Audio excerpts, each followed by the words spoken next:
Drawing is an excellent way to investigate the physical world around us. It's a way to have deep experiences with the people, objects, and animals we draw. But drawing is also an incredible way to explore our internal world. Drawing is a powerful tool for self-discovery that allows us to interface with the contents of our own mind.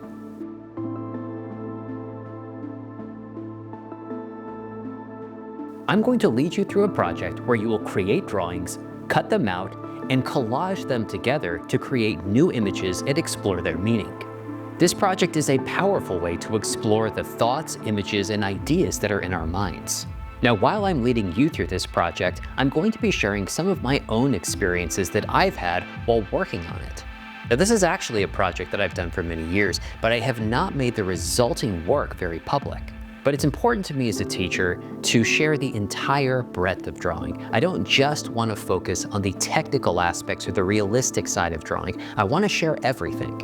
And projects like this go far beyond simply drawing things that look like the objects they depict. While creating a project like this, we get to explore meaning. We get to explore our own mental models. This is a very different kind of project than what I normally teach, but I think that you'll find a lot of meaning in it, and even if you're more interested in realistic drawing, you'll find a lot here as well. Remember, creativity and self-awareness are just as important as technical drawing skills.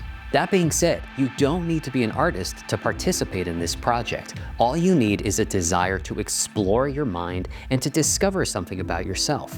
This project will create a forum in which you can have a unique encounter with the contents of your own mind.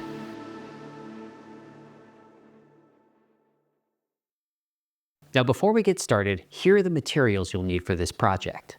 You'll need some drawing materials like paper and pencil. You can even use pen for this project, although I don't recommend using charcoal, pastel, or anything that will easily smear. Other than that, you'll need some scissors, and that's it. Once you have your materials, let's get started.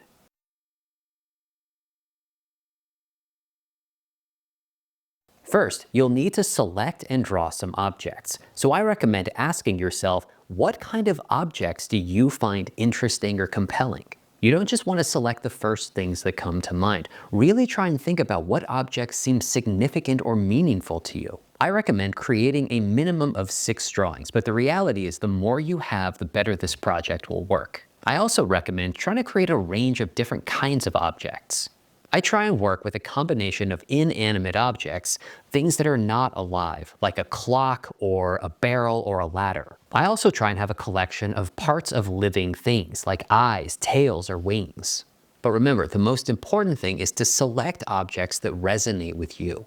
So when I do this project, I tend to start off by creating a list of whatever objects come to mind.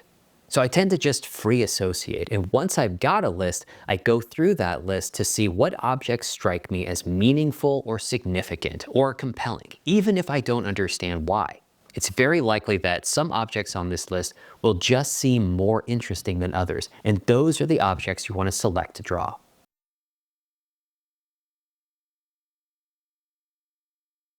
Now, I understand that those of you watching will have a wide range of drawing abilities. Some of you may be seasoned artists, while others may be absolute beginners. But remember, you don't need any specific skills to participate in this project. I recommend drawing near the top of your ability, wherever that may be. Even if you're a total beginner, that's completely fine.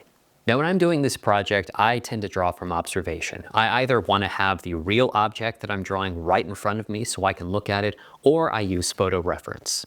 Now, that's what I recommend, but of course, this is a creative project and you are welcome to draw from imagination if you want to.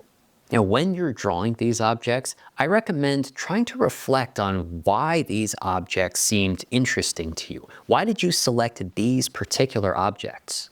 I like to approach drawing as a meditation, not merely just a technical exercise. So I started creating this work because I had thousands of drawings in my flat files, just in storage, just wasting away. These are drawings that I never intended to sell or exhibit. They're just drawings that I created because I love drawing. But it didn't seem right that they were just hidden away in my flat file, so I wanted to give them a second life. So I opened up my flat files, started pulling out old drawings and cutting them out. It was a little frightening to cut into drawings that I'd spent so many hours on, but I liked the idea of giving them a second life that was completely different from their original intent.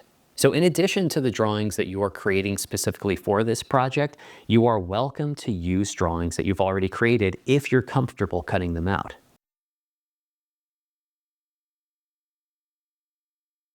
So once you have a minimum of 6 drawn objects, it's time to cut them out. I recommend cutting as close as possible to the contour edges of these objects. You want to remove as much of the blank paper as you can around the object. Now I tend to use an X-Acto blade when doing this project, but scissors will work just fine. So these drawings seem to go through an interesting transition once they're cut out. Once you've removed all the excess paper, the drawing almost becomes like an object in and of itself. But of course, a drawing isn't functional in the same way the actual object is. If you're drawing and cutting out an apple, you can't eat that apple. If you're drawing and cutting out a ladder, you can't climb that ladder. So these drawings don't have the function of the actual objects they depict, but they do maintain all of the meaning and symbolism of the original objects. In fact, a drawing of an object can even seem more meaningful because we've stripped away the possibility of the function of the actual object. So all that's left is the meaning, the symbolism, the significance. So as part of my process, I write about these objects. I write about their meaning. I try and explore all of the ideas that come to mind, the stories that come to mind. I really want to get a sense of the power that these objects come with. Remember, once we have these drawings, they become powerful symbols. So once I've cut out these drawings and I've written about them, I like to create these very simple collages that I call meaning collages. These collages just include the cutout drawing of the object itself, a little bit of writing, and those are put on a very simple abstract background. This is just a way for me to get to know these objects, and I like to get a sense of how each drawing looks on its own before I start to combine it with other drawings.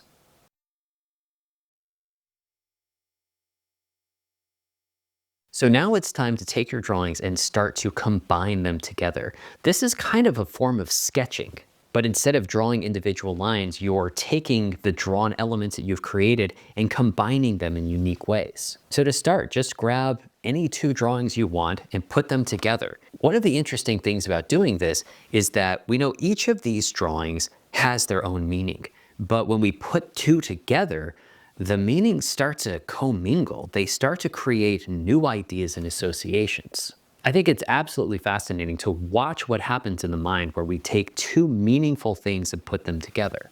So just start pairing these drawings together to see what new ideas the combinations bring to mind. And when you're ready, bring in a 3rd element or a 4th element. Even if you've only drawn 6 elements, the combinations that you can create are seemingly endless. Remember, it's not just what elements you combine, it's how you combine them. You can create numerous different compositions with the same 2 elements, and they can have different meanings depending on how they're combined. So while you're combining these drawings, you're looking for combinations that somehow seem compelling to you, that somehow seem interesting or significant, even if you don't know why. Most of the combinations you create will seem kind of meaningless, but every once in a while, a combination will occur that just seems compelling for some reason.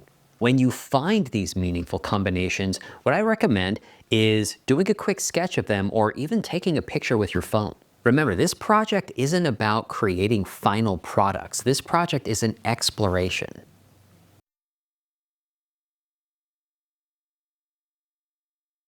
Now it's time to create some finished pieces. Now I'd like to define what I mean by finished piece. When I create this work, I don't try to arrive at a final piece that gets glued down. I photograph the pieces that are interesting to me, and that's the final product. So your goal here is not a single finished collage. Your goal is to photograph as many compelling and unique combinations as you can.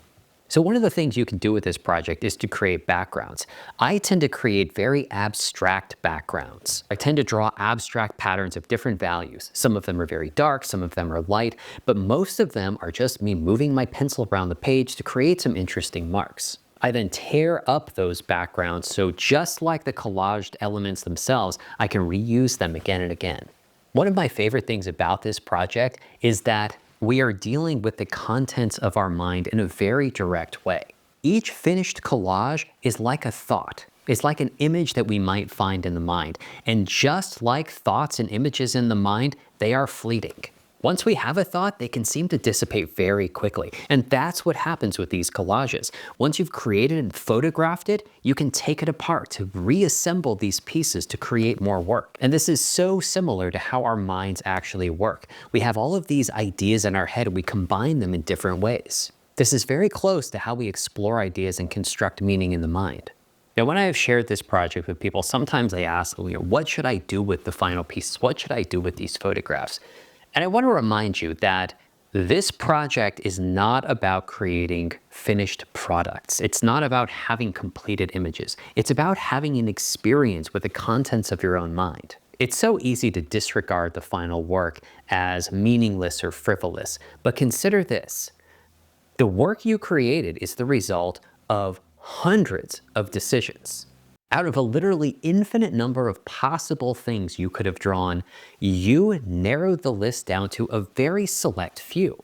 You were then asked to combine them in ways that seemed meaningful to you, and hopefully some combinations stood out. As you drew these objects, you selected the view that they were drawn from. You drew each and every individual line in a completely unique way. Nobody else would draw the same objects the same way. When you combined these objects together, you were instructed to find combinations that seemed compelling to you. So at every step of the way, you selected these and you were searching for meaning or significance. And these images are the result. I believe there's meaning there. I believe that there's something we can learn about ourselves by going through processes like this. I think this kind of project allows us to crack open our minds and to spill the contents out on the page. I think there's something very dreamlike about the final results. When I create these projects, I tend to create a lot of creatures, or what I refer to as chimeras, these combination creatures. Now, some of you may have had a similar response, some of you may not, and it really doesn't matter. The important thing is that you're paying attention to what seems interesting to you. Now, of course, not all of the combinations I come up with are creature-like, but most of them are. It's as if my mental models take on this sort of life of their own. They almost seem to be entities, not merely systems.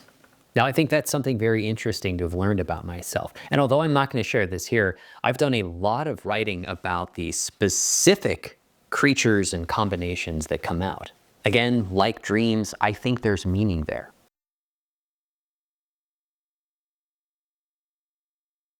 So as a last step for this project, I would encourage you to do some writing about the creations. Just ask yourself, what might these mean? And be open to the idea that you can learn something about yourself. So much of what goes on in our minds is subconscious. It seems to happen below the surface. And when I create projects like this, it really does feel like I'm able to dive deep into the mind to see what's in there. It almost feels like deep sea exploration. I teach a course called Becoming Creative, and in that course, I explore all kinds of strategies to enhance your creativity. And I teach a version of that project in that course, but I've never really gone deep into the possibilities that come with this project. So for those of you who have taken Becoming Creative, this is a look at how far you can take that kind of project. For those of you who have not taken my Becoming Creative course, it contains many research-based strategies and how anyone can increase their levels of creative problem solving.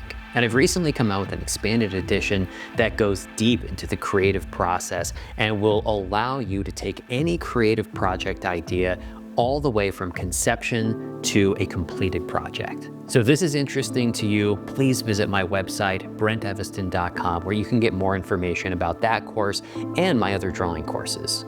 When most people think about drawing, they think about very traditional drawing, where the goal is to create drawings that look like the objects they depict. Now, I love that way to draw, but there is so much more to drawing. There are so many projects like this that I do that I find fascinating, and I'm just starting to share that part of my process. So I hope you found something valuable in this project. If you have, keep coming back. I'm going to be sharing a number of different kinds of creative drawing projects. And of course, I'm going to continue to also share more traditional approaches to drawing as well. Thank you for taking the time, thank you for listening, and I hope you found something valuable.